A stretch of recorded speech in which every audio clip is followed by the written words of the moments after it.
भाई मारदे भाई ही गल लाउंदे, कुल चीज मुल विकदी, जम्मे नाल दे कितों नहीं मुल थ्योंदे। पुत जदों भी बेगाना कोई घूरदा, सगे भाइयां बिना पख नहीं कपूरदा। बांह बलदी च अपने ही पाउंदे, कुल चीज मुल विकदी, जम्मे नाल दे कितों नहीं मुल थ्योंदे।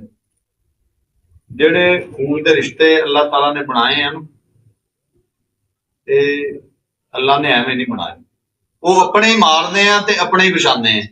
बाज वो हुंदे हैं जेड़े जड़ा वढ़दे हैं अपने दी, ते बाज वो हुंदे हैं जेड़े अग दे विच भी हत्थ पांदे हैं।